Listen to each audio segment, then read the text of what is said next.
I don't like words that hide the truth. I don't like words that conceal reality. I don't like euphemisms or euphemistic language. And American English is loaded with euphemisms because Americans have a lot of trouble dealing with reality. Americans have trouble facing the truth. So they invent a kind of a soft language to protect themselves from it. And it gets worse with every generation. For some reason, it just keeps getting worse. I'll give you an example of that. There's a condition in combat. Most people know about it. It's when a fighting person's nervous system has been stressed to its absolute peak and maximum, can't take any more input. The nervous system has either snapped or is about to snap. In the First World War, that condition was called shell shock. Simple, honest, direct language. 2 syllables. Shell shock. Almost sounds like the guns themselves. That was 70 years ago. Then a whole generation went by, and the Second World War came along, and the very same combat condition was called battle fatigue. 4 syllables now. Takes a little longer to say. Doesn't seem to hurt as much. Fatigue is a nicer word than shock. Shell shock. Battle fatigue. Then we had the war in Korea, 1950. Madison Avenue was riding high by that time, and the very same combat condition was called operational exhaustion. Hey, we're up to 8 syllables now. And the humanity has been squeezed completely out of the phrase. It's totally sterile now. Operational exhaustion. Sounds like something that might happen to your car.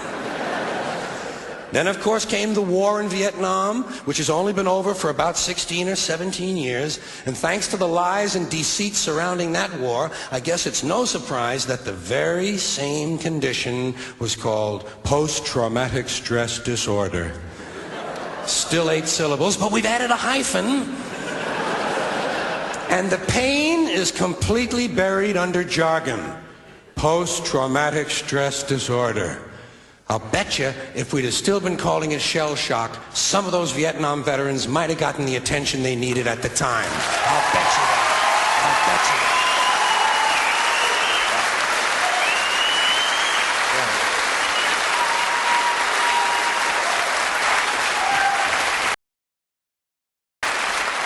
But it didn't happen, and one of the reasons is because we were using that soft language, that language that takes the life out of life. And it is a function of time. It does keep getting worse. Give you another example. Sometime during my life, toilet paper became bathroom tissue. I wasn't notified of this. No one asked me if I agreed with it. It just happened. Toilet paper became bathroom tissue. Sneakers became running shoes. False teeth became dental appliances. Medicine became medication. Information became directory assistance. The dump became the landfill. Car crashes became automobile accidents. Partly cloudy became partly sunny.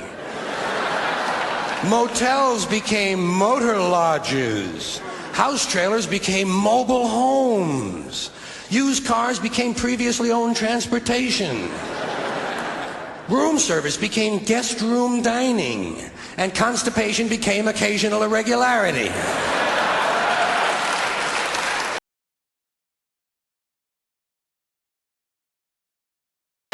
Now they want me to go to a health maintenance organization or a wellness center to consult a healthcare delivery professional. Poor people used to live in slums. Now the economically disadvantaged occupy substandard housing in the inner cities. And they're broke. They're broke. They don't have a negative cash flow position. They're fucking broke. Because a lot of them were fired. You know, fired. Management wanted to curtail redundancies in the human resources area. So many people are no longer viable members of the workforce. Smug, greedy, well-fed white people have invented a language to conceal their sins. It's as simple as that. The CIA doesn't kill anybody anymore. They neutralize people. Or they depopulate the area. The government doesn't lie. It engages in disinformation. The Pentagon actually measures nuclear radiation in something they call sunshine units. Israeli murderers are called commandos. Arab commandos are called terrorists. Contra killers are called freedom fighters. Well, if crime fighters fight crime and firefighters fight fire, what do freedom fighters fight? They never mention that part of it to us, do they? Never mention that part of it.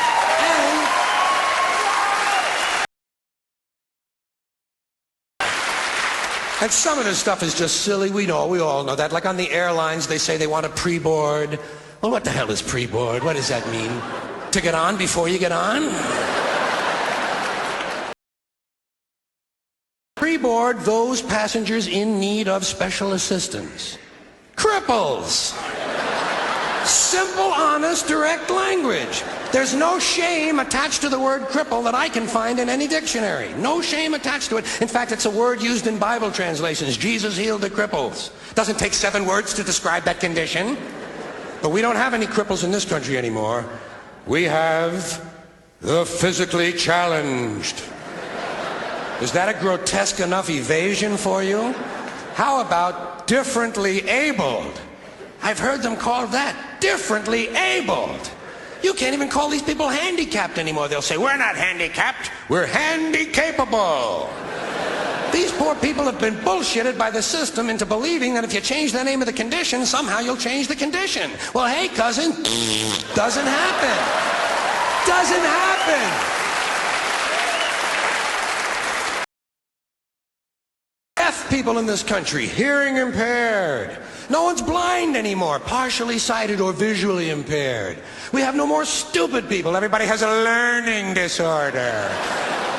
Or he's minimally exceptional. How would you like to be told that about your child? He's minimally exceptional. Oh, thank God for that.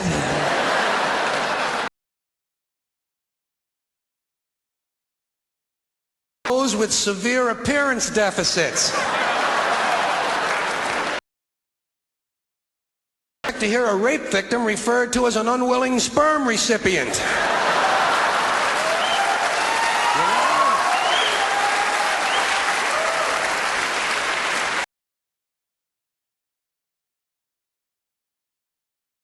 All away, and we brought in these senior citizens. Isn't that a typically American 20th century phrase? Bloodless, lifeless. No pulse in one of them. A senior citizen. But I've accepted that one. I've come to terms with it. I know it's here to stay. We'll never get rid of it. That's what they're going to be called, so I'll relax on that. But the one I do resist, the one I keep resisting, is when they look at an old guy and they'll say, look at him, Dan. He's 90 years young. Imagine the fear of aging that reveals. To not even be able to use the word old to describe someone. To have to use an antonym. And fear of aging is natural, it's universal, isn't it? We all have that. No one wants to get old, no one wants to die, but we do. So we bullshit ourselves.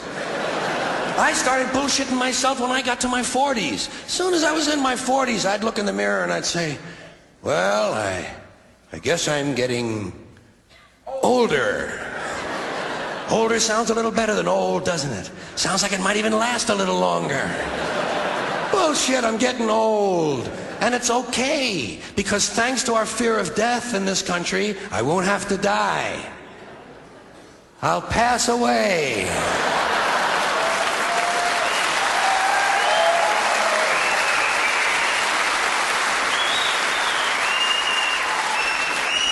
Or I'll expire like a magazine subscription.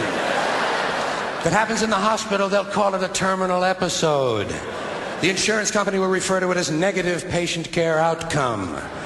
And if it's the result of malpractice, they'll say it was a therapeutic misadventure. I'm telling you, some of this language makes me want to vomit. Well, maybe not vomit. Makes me want to engage in an involuntary personal protein spill. Thank you all.